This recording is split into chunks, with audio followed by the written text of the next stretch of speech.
Legenda Bunga Seroja.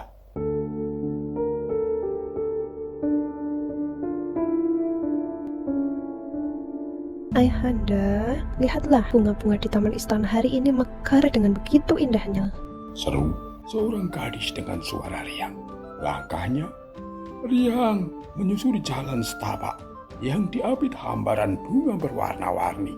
Gaun sutra lembutnya bergerak seiring langkahnya, memancarkan keagungan alam yang membuat setiap mata yang memandang terpesona.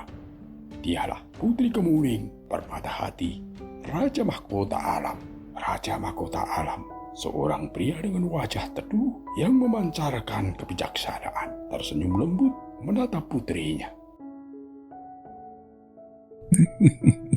Benar, Kemuning, mereka seolah ikut berbahagia menyambut pagi yang cerah ini, sama seperti rakyat kita di seluruh mahkota alam. Putri Kemuning mendekat dan menggandeng lengan ayahnya. Sungguh bahagia rasanya melihat senyum di wajah setiap orang, Ayahanda. Tadi pagi saat aku berkunjung ke pasar, bibi penjual kain bercerita tentang panen padi yang melimpah. Anak-anak pun tertawa riang bermain di tepi sungai yang airnya jernih. Itulah yang selalu Ayahanda harapkan, nak. Jawab Raja Mahkota Alam mengusap lembut kepala putrinya. Kemakmuran dan kedamaian bagi seluruh rakyat. Karena sesungguhnya kebahagiaan seseorang raja terletak pada kesejahteraan rakyatnya. Di sudut taman, seorang pria dengan tatapan dingin dan senyum yang dipaksakan memperhatikan interaksi ayah dan anak itu. Ia adalah Pangeran Mangkubumi, adik kandung Raja Mahkota Alam. Rasa iri dan dengki bagi bara api yang terus membakar hatinya setiap kali melihat kebahagiaan kakaknya, dan betapa dicintainya Putri Kemuning oleh seluruh negeri. Sungguh pemandangan yang mengharukan. Gumam Pangeran Mangkubumi sinis menyulurkan kepalan tangannya di balik jubah. Namun kebahagiaan itu tidak akan berlangsung selamanya. Di tengah hiruk pikuk pasar, Putri Kemuning menyapa ramah setiap pedagang dan pembeli. Ia membagikan senyum tulus dan sesekali membantu membawakan barang dagangan seorang ibu tua. Anak-anak kecil tersebut mendekatinya, menyodorkan bunga-bunga liar yang mereka petik di pinggir jalan. Putri Kemuning sungguh baik hati. Bisik seorang ibu kepada temannya. Wajahnya secantik namanya, dan hatinya lebih mulia dari emas permata. Benar, Timpal yang lain.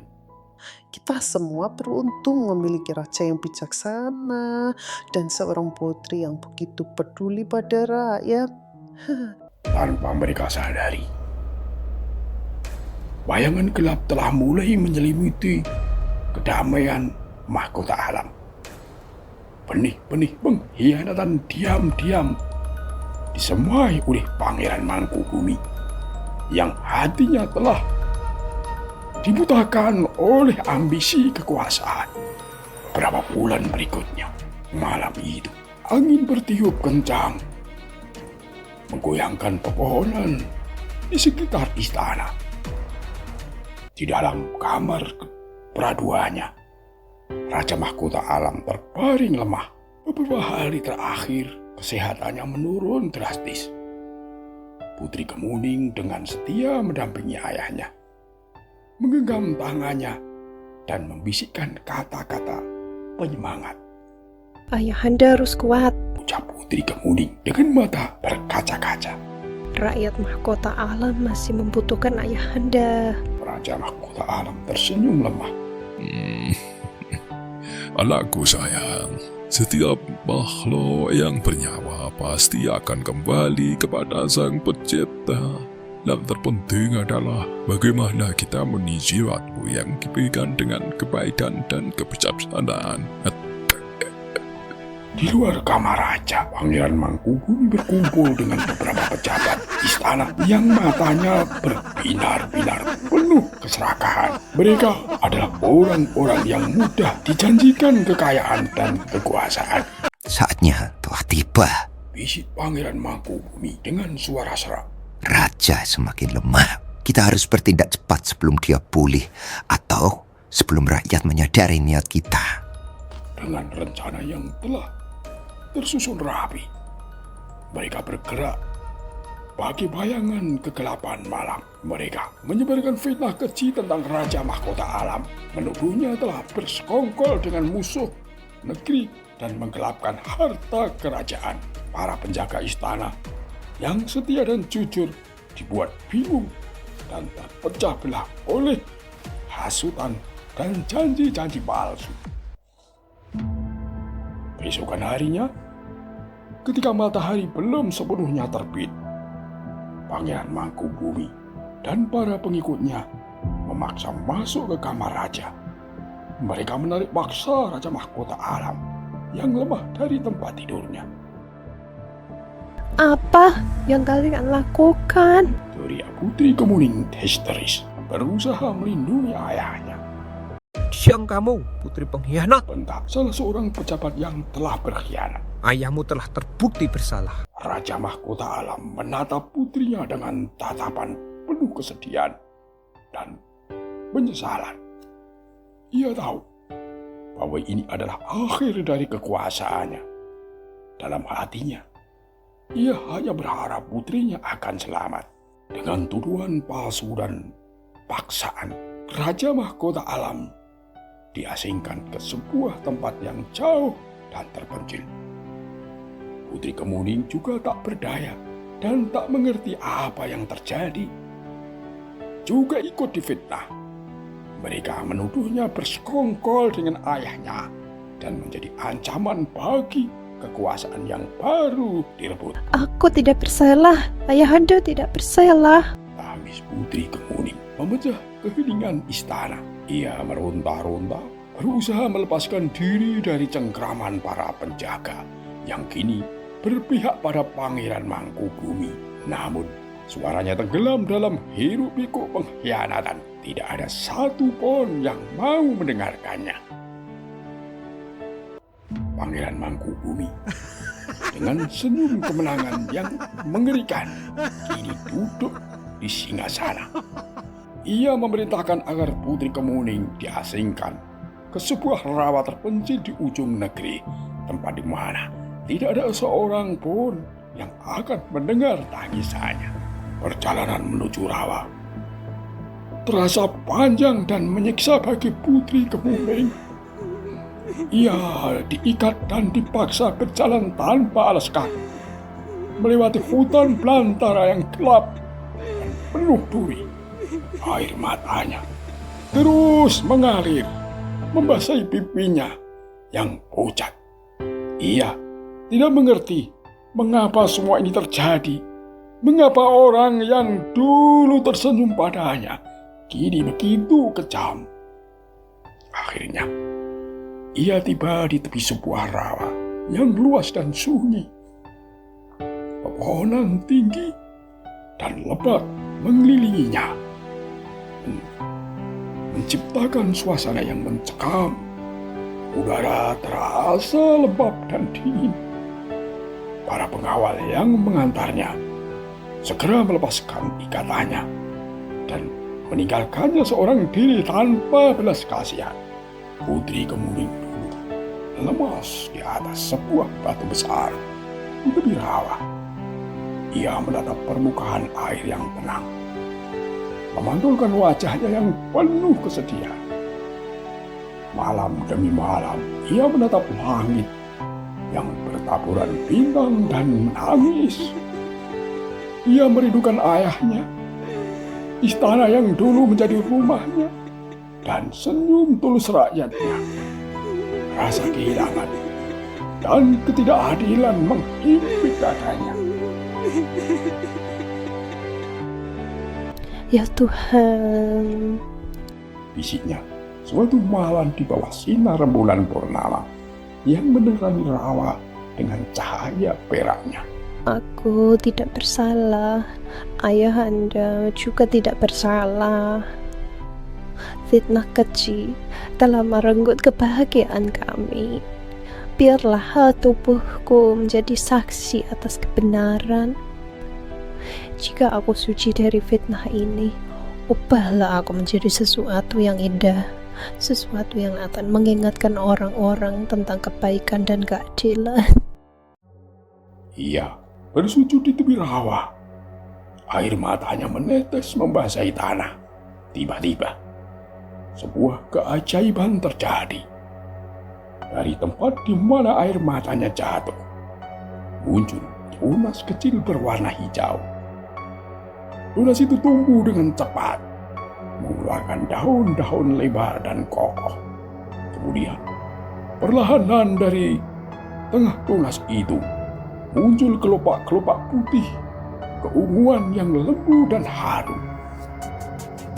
Tubuh Putri Kemuning terasa ringan. Ia merasakan perubahan yang aneh namun indah. Kakinya perlahan menyatu dengan tanah. Tangannya berubah menjadi batang yang ramping. Dan rambutnya menjadi benang-benang sari yang halus dalam sekejap. Putri Kemuning telah sepenuhnya berubah menjadi sebatang bunga yang sangat indah, mengapung dengan anggun di atas permukaan air rawa.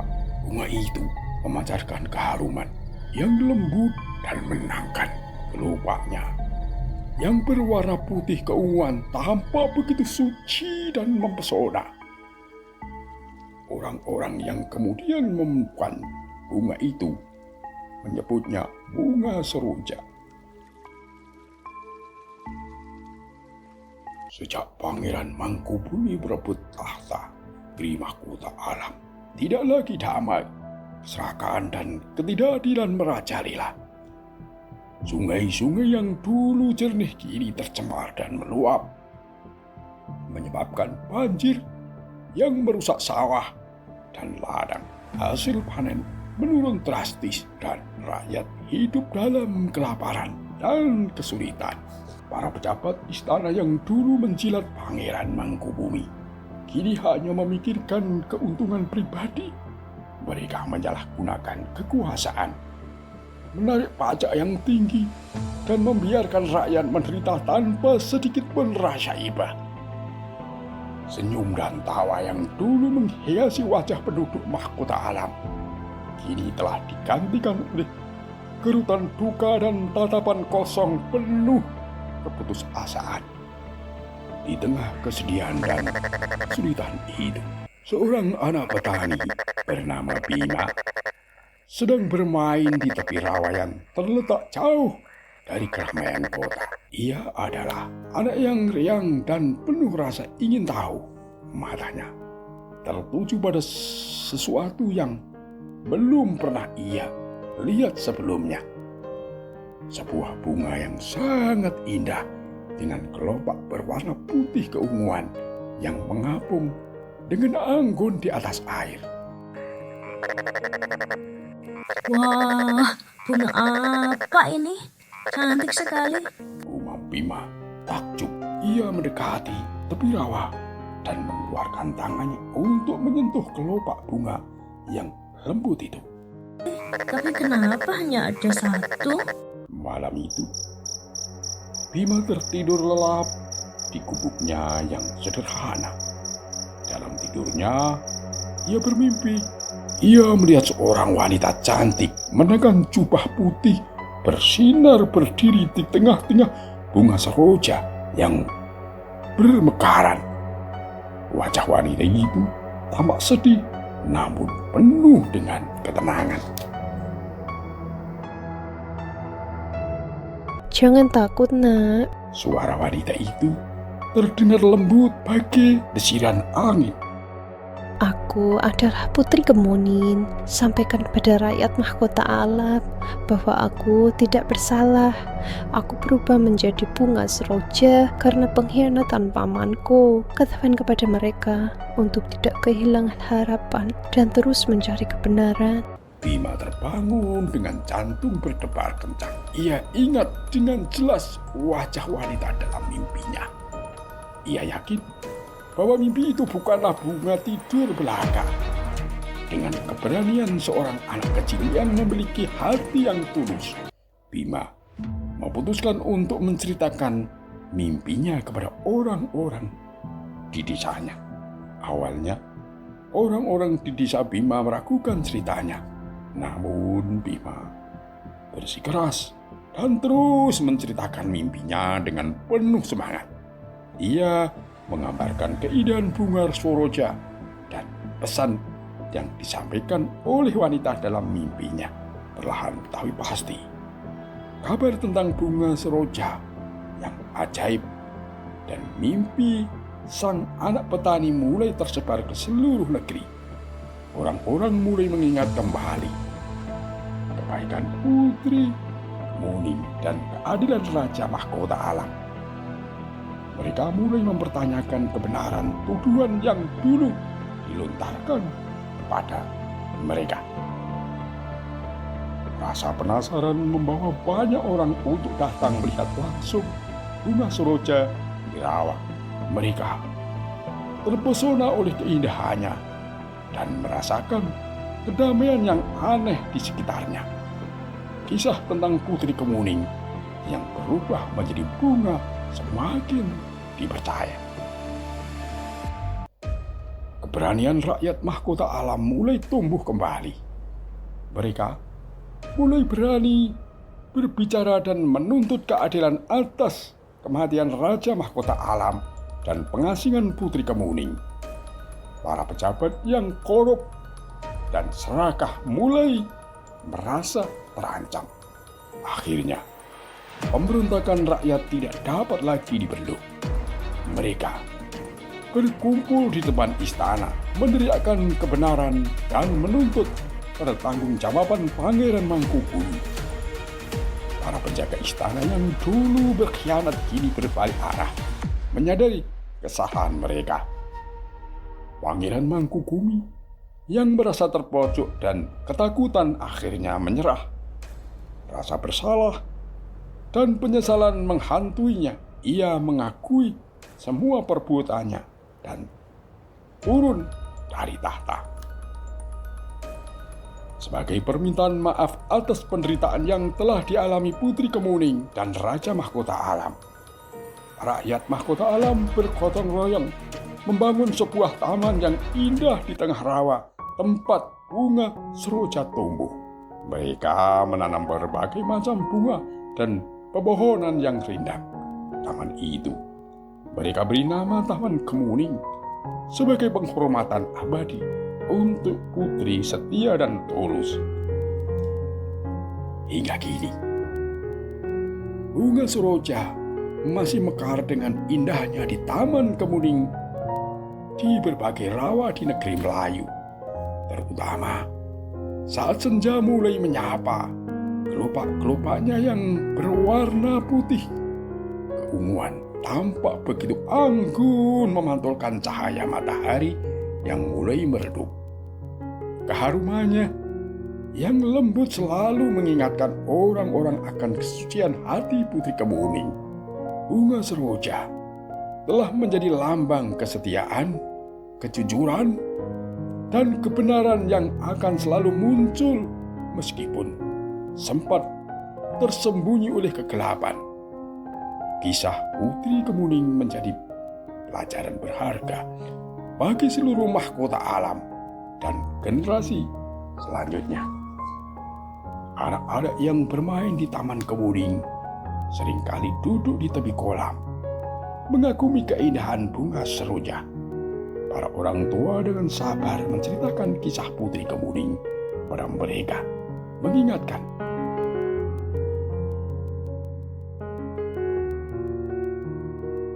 jangan pernah berbuat curang, nak, karena keserakahan hanya akan membawa kesedihan dan kehancuran bagi diri sendiri dan orang lain.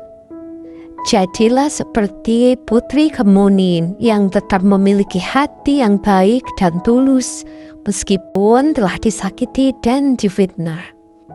Kebenaran pada akhirnya akan terungkap dan kebaikan akan selalu menang melawan kejahatan. Ingatlah selalu, nak, bahwa air mata penderitaan dapat menumbuhkan keindahan dan keharuman, asalkan kita tetap percaya pada keadilan dan tidak pernah kehilangan harapan. Di Taman Kebui, di antara mekarnya bunga seroja yang indah, kebahagiaan dan kedamaian akhirnya kembali menyelimuti negeri mahkota alam. Kenangan akan Putri Kemuning yang baik hati dan Raja Mahkota Alam yang bijaksana akan terus hidup dalam hati setiap insan, abadi seperti keindahan bunga seroja di kala senja.